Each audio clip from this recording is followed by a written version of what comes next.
Very good afternoon, dear students. So, we are going to resume the positive interactions associated with the various microbial communities. So, the next topic mentioned in our syllabus, synergism. So, as a positive interactions, we have already discussed mutualism and commensalism, and we have seen the different mechanisms and examples of both the types. And synergism is also considered as the positive interactions, and this is very close to mutualism, and only one difference is there, and this is very close to commensalism, and in terms of the examples and the mechanisms, few differences are there. And synergism, as you all know, this is the positive interactions in which both the populations are able to survive in a natural habitat on their own, although the association gives mutual benefit. So that means here both the communities are involved in a relationship and they are providing benefit to each other and they are getting benefited from one another. Okay, and both the populations are getting benefited. So this is otherwise known as proto-cooperation or syntrophism. Synergisms are also known as proto-cooperation or a syntropism. And here both the populations are getting benefited from these interactions, but the major difference between mutualism and synergism, mutualism are the obligatory one, but the synergism are not obligatory one. Okay, so that is the major example. So here one population can easily replace by the another populations. Okay, and the relationships are extremely difficult to analyze or comprehend because this is very similar to mutualism and very similar to commensalism, but there are differences. In the case of mutualism, as you all know, one of the population is getting benefited. Okay, here also one population is obviously getting benefited, and the question is whether synergism is a type of commensalism. The answer is no. Okay, and similarly, like mutualism, this is here both the populations are getting benefited, then they are depend, both the populations are depend each other. Then the question is whether it is a mutualism. Answer is no, because here in the case of mutualism the relationship is an obligatory one. Okay, but in the case of synergism the relationships are non-obligatory ones. So this is the basics about synergism. And synergisms are sometimes known as syntropism. Okay, so syntropism is a synergistic relationship in which the interactions of two or more populations that provides their nutrients each other. Okay, so the populations that supply each other for their nutritional needs and requirement. An excellent example of syntrophism is cross feeding that is observed in the microbial community.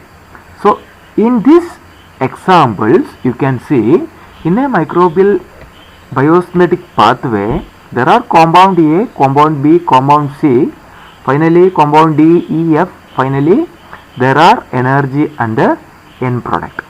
And compound A will be converted into compound B by population 1, and this population 1 will be having an ability to produce the enzyme that required to convert compound A to compound B.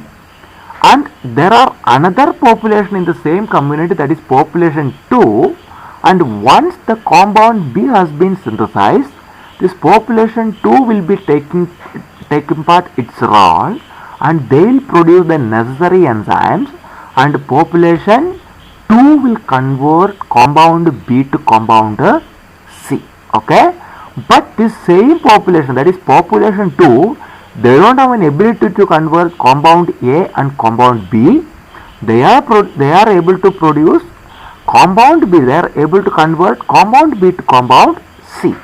Similarly, the population 1, they don't have an ability to produce enzyme that convert compound A to compound C directly, and they will be able to convert compound A to compound B.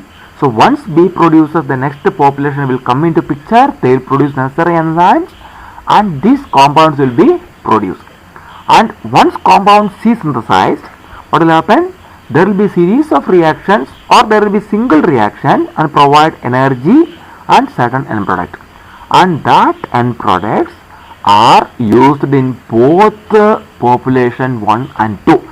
This is the basic difference between mutualism and commensalism. Mutualism and centrophism, and mutualism and commensalism. Okay, so the case of centrophism, once the end product produces, that end product will be benefited to both the population, but in their individual population, they are not having a capacity to convert one particular compounds to another particular form. Okay, so that is the difference here. This is an excellent example, and this is known as cross feeding. Then centrophism allow microbial population to perform activities that are unable to perform in their individual capacity. Okay, so once they are in interaction, they will be able to perform, but they are residing separately in a microbial habitat, they will not be able to perform their particular function. So due to this relationship, the metabolic pathway will be getting completed. Okay, so that is unable to do when they are in an individual population. Here an excellent example for this particular thing is the centrophism exhibited by Enterococcus faecalis and Escherichia coli. So here you can see in the picture. So there is an amino acid called arginine, and arginine will be converted to another amino acid derivative called ornithine. So this arginine can be converted to ornithine by Enterococcus faecalis, okay, by an enzyme, production of enzyme called as dihydrolase. Okay, so once ornithine produces, what will happen? Then E. coli will be coming into the role, and they will produce decarboxylase enzyme, and the E. coli will be produces a compound called putrescine. Okay, and one putrescine will be produced, but this ornithine will not be able to convert putrescine by this Enterococcus faecalis directly. Okay, or E. coli will not be able to convert arginine into ornithine.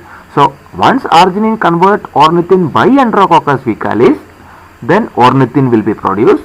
So once the ornithine produces, then E. coli will be coming into picture, and they will convert the ornithine to putrescine. Ultimately, the arginine, due to this synergistic or centropic relationship with both the organism, the combined activity with both the organism, once putrescine is produced, and this putrescine will be undergo metabolism where both E. coli and Enterococcus faecalis will be getting benefited. Similarly, the arginine is converted into acmethane, okay, and that is a dead end metabolites, and E. coli will be playing a very vital role by the production of enzyme decarboxylase. Okay, so once this is produced, and this Enterococcus faecalis is also will be able to utilize this particular end product. So thus this is an excellent centropic relationship. So that is what I told. Centropism is an interaction of two or more population that supply their nutritional requirement to each other or one another. Okay, so that is what they support. Then the next excellent example, the production of growth factors by one population to the other population. Okay, so here you can see an excellent example of synergistic and syntropic relationship between Enterococcus faecalis and Lactobacillus arabinosus. Okay, so Enterococcus faecalis is a gram-positive cocci and Lactobacillus arabinosus is a gram-positive bacilli. And what will happen here? So in the case of Enterococcus faecalis, it required as an essential component called folic acid, and this folic acid will be unable to produce by Enterococcus faecalis, that is produced by Lactobacillus, and that will be supplied to Enterococcus faecalis and they will be living together. Then similarly, Lactobacillus phenylalanine is a very important amino acid, and that phenylalanine will not be able to produce by Lactobacillus, and that is produced by this Enterococcus. Once Enterococcus produces this phenylalanine, that will be supplied to Lactobacillus and they will be getting benefited. So which are the compound required for a Lactobacillus? That particular compound will be produced by Enterococcus faecalis. Which are the compound required for Enterococcus faecalis for their growth? That will be produced by Lactobacillus arabinosus. Okay, so they will be able to exist together and produce us their growth very effectively. So as you can see in this diagram, so this graph, here the time along x-axis and the optical density, the growth rate along y-axis. The figure A indicates if we mix this both the culture, Enterococcus faecalis and Lactobacillus arabinosus in a medium, okay, so they will produce their requirement both, they will produce their requirement each other, and they will supply both folic acid and phenylalanine by one another, and they will be producing a synergistic relationship, and the growth will be like this. Initially there will be a little bit and there will be a drastic increase and they will grow. This is typical growth curve you can observe. An excellent growth you can see, and that is both the organism coexist together.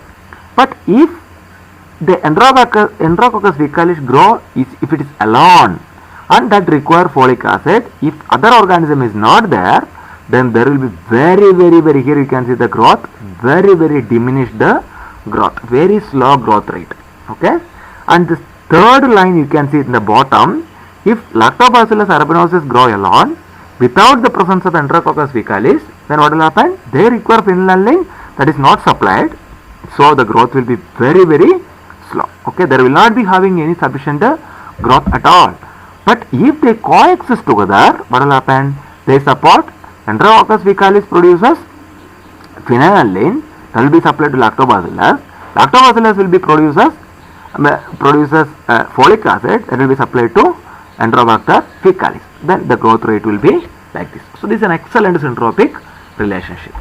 Then another synergistic relationship, the degradation of cyclohexane by Nocardia and Pseudomonas. Okay, so here cyclohexane, as you all know, is a 6-membered polycyclic compound that is very resistant to degradation. So what will happen? The cyclohexane will be degraded by the Nocardia, and the Nocardia required cyclohexane for the growth, and they will be degraded cyclohexane and produces the product. Okay, and this product, end product from the cyclohexane degradation will be utilized by Pseudomonas, and the Pseudomonas required this end product obtained from cyclohexane for their growth, and that produces biotin and other growth factors. Okay, Pseudomonas produces biotin and other growth factor once they utilizes the end product obtained from cyclohexane, and once this biotin and other growth factors produces, this will be supplied to Nocardia, and that is essential for their growth. Okay, so this is the way that both the organism, so Pseudomonas provides biotin and other growth factor to Nocardia that is required for their growth, and Nocardia supplied to cyclohexane derivatives and their end product to Pseudomonas that is required for their growth. Thus this example signifies an excellent example for the term synergism.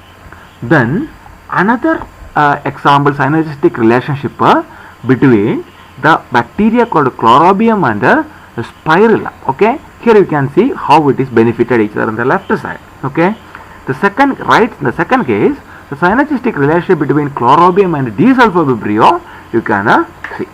In the case of the first case, using light, chlorobium will be utilized as, there is a sort of the utilizers, they will be converting sulfur and they will be producing sulfur, and that oxidizes sulfur, and the product will be given to spirilla. Okay. Similarly, formate, it will be oxidized and convert format, and that format will be utilized by the the end product of this particular degradation will be utilized by spirillum, and that spirillum produces hydrogen sulfide. Okay, that is supplied to chlorobium. Okay. Similarly, using formate, this particular pathway, they produce carbon dioxide and supply to chlorobium. So both organisms, so chlorobium supplies the end product of sulfur as well as formate to spirillum. So that is the way spirillum get benefited, and once the spirillum utilizes this particular component, they will produces hydrogen sulfide and carbon dioxide, and that particular product will be supplied to chlorobium, and that way chlorobium will be getting benefited. Okay. The same example, the synergistic relationship between chlorobium and D-sulfur-vibrio. Similarly, the chlorobium produces sulfur containing compound that will be supplied to D-sulfur-vibrio. Similarly, they convert the various organic carbon, okay, to D-sulfur-vibrio. D-sulfur-vibrio utilizes all this component and they produce hydrogen sulfide. That hydrogen sulfide they will supply to chlorobium. Similarly, from this particular pathway, they produce carbon dioxide from organic carbon, and that carbon dioxide will be supplied to chlorobium for the growth. So, D-sulfur-vibrio provides the necessary requirement for chlorobium. Chlorobium will be supplied necessary requirement for D-sulfur-vibrio. Here, both the organisms are having role, and due to this interaction, both the organisms are getting benefited. Okay, and the organisms are not obligatory one. That is the biggest difference between mutualism. Okay, this is another typical example. Then another synergistic relationship. So these many synergistic relationships are played in a very vital role in the biogeochemical cycle, such as nitrogen, oxygen, and carbon. Okay, so in the case of nitrogen cycle, synergistic relationship between bacterial populations in nitrogen cycle. Say for example, heterotrophic pseudomonas that commonly attached to the heterocyst that is produced by a particular bacteria called Anabaena spiroides. We have already discussed this particular organism in nitrogen cycle. Okay, and this there will be, due to this particular attachment, there will be formation of aggregates around this heterocyst by the bacteria. Okay, and what will happen? And this photosynthetic filaments, they produces this pseudomonas oxidizes this excreted organic compounds, and that will be simulate the activity of a nitrogen producing enzyme, that is nitrogenous, that stimulate the activity of nitrogenous in this particular organism. So nitrogenous, so what will happen? They lower the oxygen concentration, so that nitrogenous generally sensitive to oxygen. So once the once the oxygen concentration is reduced, so nitrogenous will function. They will fix the atmospheric nitrogen very rapidly, so that the heterocyst of Anabaena spiroides in association with the bacteria that is closely associated with this particular organism, they will be producing the synergistic relationship. So both the organisms are getting benefited. Okay, so this is an electron microscopic picture of this particular mechanism. Okay, so here you can see this particular organism Anabaena. Sorry, this is a green. This is an algae. So this particular algae has a, I think earlier I have mentioned it's a bacteria. It's an algae. Okay, so that particular organism, they produces heterocyst. That heterocysts are surrounded by various bacteria. They help the bacteria lower the oxygen concentration, and they stimulate the activity of nitrogenous enzymes. That nitrogenous enzyme required for the nitrogen fixation. So that is the way this particular relationship will be benefited for both the organism, and it is called as synergistic relationship. Similarly, these relationships are common in carbon as well as oxygen cycle also. Okay, synergistic relationships between the algae and epiphytic bacteria that helps in carbon and oxygen cycle. Okay, so as you all know, the photosynthetic algae, they require light and they produces necessary compound, especially oxygen, that supply to bacteria, and the bacteria utilizes that one, they supply carbon dioxide, and carbon dioxide is required to algae. Similarly, using this particular light energy, they produces that they are the primary producer, they produces various organic compounds, that various compounds will be supplied to bacteria, epiphytic bacteria, that is associated with the surface of the algae, and this epiphytic bacteria, they produce a certain growth substances. We have discussed in the previous topic the role of epiphytic bacteria, and they produces the accessory growth substances such as vitamins, and that vitamins will be produced to algae. Okay, so due to this synergistic relationship, both carbon and oxygen cycle will be balanced in the ecosystem. Then another synergistic relationship, an example is then this synergistic relationship sometimes they will accelerate the growth of the second population. Okay, the first population will initiate the process, and the second population, multiple organism will be getting utilized from the initial step. Okay, so here the ability of second population to accelerate the growth of or growth rate of the first population is excellent example of synergistic relationship. An excellent example is orsinol, that will be by series of steps by Pseudomonas, they produces excreted organic carbon, and this excreted organic carbon will be utilized by many bacteria such as Brevibacterium and Curtobacterium, and that will be utilized by this particular excreted carbon compound as their substance. Okay, but this particular organism Curtobacterium or Brevibacterium, they will not be able to convert directly orsinol to excreted organic carbon. Okay, so once this Pseudomonas produces that, this particular organism will be able to utilize this along with the Pseudomonas. So that is what I told you, the second population will be getting accelerated from the first population. Here the second population will be getting lot of benefit than the first population. So this is also a synergistic relationship.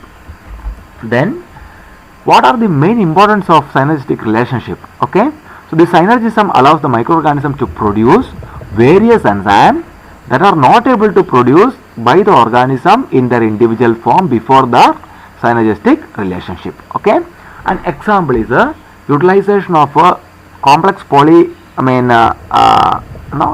compounds such as lectin and cellulose by related species of Pseudomonas or other microorganisms. So utilization of lectin, as you all know, it requires an enzyme called lecithinase. Okay, so this lecithinase will be helps to utilization of lactate. Okay, and lecithin as well. Okay, so similarly, cellulose also will be degraded by using an enzyme called cellulose. Generally, the organism will not be having an ability to produce cellulose. So, but mutualistic relation, this synergistic relationship between different species of Pseudomonas or other microorganisms, they will be able to produce cellulose enzyme, and that particular enzyme will be mutually benefited to this particular organism. Then what are the other importance? Like this one, the degradation pathway in agricultural pesticide. Many agricultural pesticide is degrading by syntropic relationship. Okay, one simplest example is the degradation of an organophosphate insecticide called diazonin. Okay, diazonin is a very difficult compounds to degrade because of the pyramidal ring that is present in the diacetyl, and this diacetyl will be utilized by as a carbon and energy source by several bacteria once they are in a syntropic relationship. The bacteria such as Arthrobacter and Streptomyces. Okay, Arthrobacter is a bacteria, Streptomyces and Actinomyces. So once both the organisms are in coexist together as a syntropic relationship, they are able to degrade organophosphate such as diazone. They will be able to cleave this pyrimidinal ring, and they will be able to utilize this particular substances as carbon and energy source. That will not happen if they exist as an individual bacteria, either Arthrobacter or a Streptomyces alone. Similarly, another excellent example is synergistic degradation of organophosphate is the degradation of parathione. Okay, so parathione generally it will be degraded by complex. It's a complex process. It will be very difficult to degrade by individual microorganism. Here also the Pseudomonas will be playing a very vital role. Two important species of Pseudomonas called Pseudomonas stutzeri and Pseudomonas aeruginosa. So if they exist together, if they undergo a synergistic relationship, what will happen? They will be able to convert they will be able to degrade parathion, and both of them they will be able to degrade together, utilize together. So the parathion will be converted into para-nitrophenol. Okay, Pseudomonas aeruginosa will be able to carry out this particular step. Okay, so once para-nitrophenol is produced, then the Pseudomonas stutzeri will be converted into that particular dinitrophenol into diethyl thiophosphate. So this diethyl thiophosphate will be further converted into so many end product, and that end product will be utilized by both the species of Pseudomonas. So the degradation of this organophosphate parathion will be possible, and they will be able to degrade the complex toxic pesticide effectively.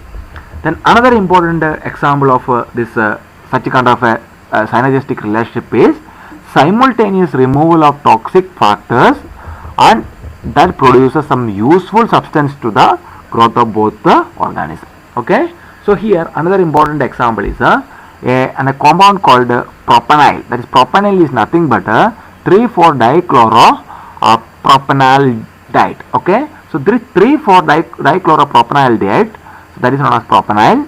Their degradation is a synergistic relationship between two organisms, two soil fungi, that is Penicillium physarum and Geotrichum candida. Okay, so Geotrichum candidum and Penicillium physarum, they will be undergoing the synergistic relationship, and they will produce they will degrade this particular compound effectively. So this 3,4-dichloropropanyl or propanil will be utilized, can be converted by Penicillium physarum, that is acyl, by using an enzyme called acyl amidase, and that produces 3,4-dichloroaniline. Okay, and this compound is generally toxic to Geotrichum candidum, and that is a substrate for Penicillium physarum. So this 3,4-dichloroaniline, this toxic to Geotrichum candidum and Penicillium physarum. This compound is toxic to both the organisms. Okay, so once this particular compound produces, immediately Geotrichum candidum they produces the enzyme called peroxidase, and what will happen?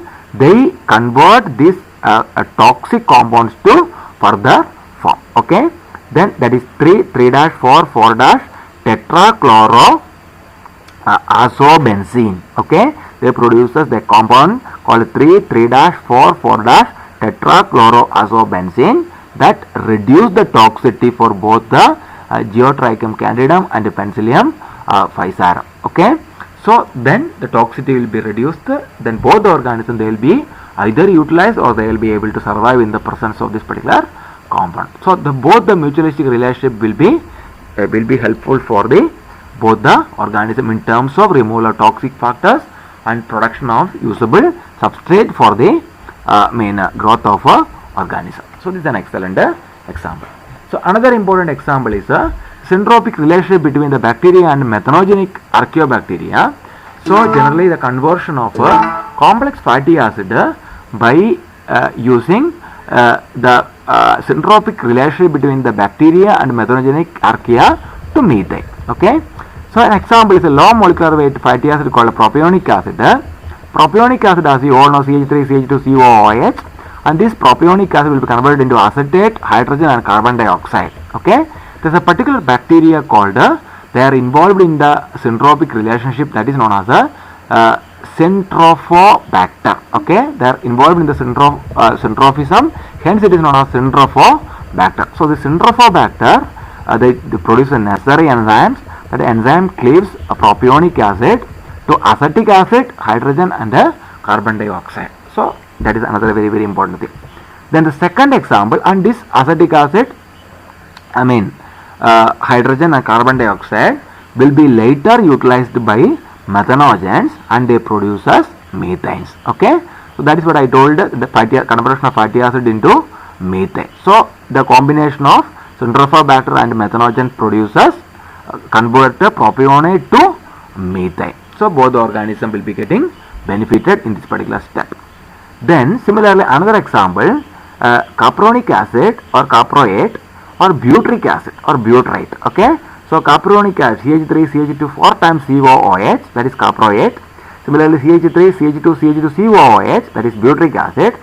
They produces, they convert both the organism, they produces, they both the components will be converted by an enzyme that is produced by a bacteria that is involved in the centropic relationship, that is known as centrophomonas, and the centrophomonas produces a necessary enzyme that produces the activity of that particular enzyme. It produces acetate. That acetate will be converted into hydrogen.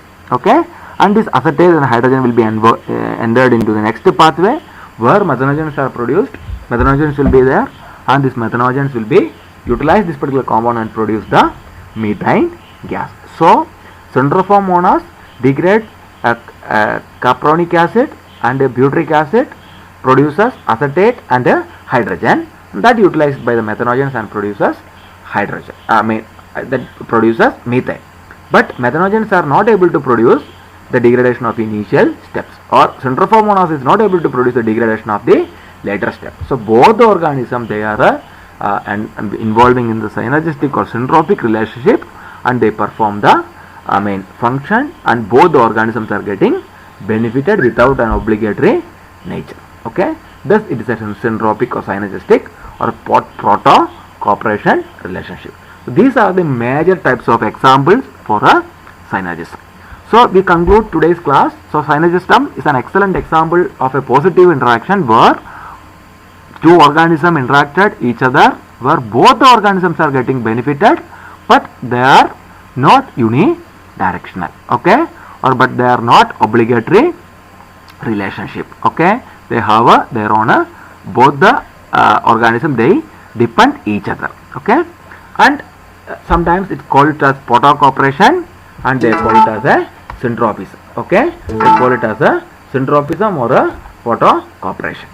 Then the typical example we have seen, so many examples we have discussed, how these particular organisms are, both organisms are involved in a single pathway, and how they are going to produce the end product, and how these end products are getting benefited from each other. Okay, then we have discussed the role of syntropism in biogeochemical cycling such as oxygen cycle, carbon cycle and nitrogen, how they will be maintaining this particular concentration of all these components.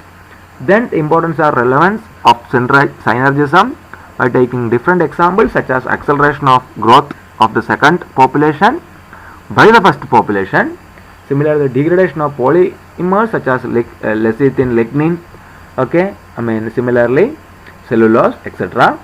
Then the degradation of toxic compounds, okay, the degradation of toxic compounds in a particular population where the organism coexist and they produce a syntropic relationship. Okay, so these are the major concept we have discussed in this particular topics. So as I said, the main book Microbial Ecology by Atlas and Bartha, plus some of the recent review paper published by the reputed international journals, plus these textbooks I have referred to prepare these notes. Okay, and similarly so many online resources as well. Okay, so thank you for watching this particular class. So if you are having any clarification, you can ask me, or you can mail me, or you can post the comments below, or you can contact me in person. Okay, so have a great time, so have a great learning. So take care.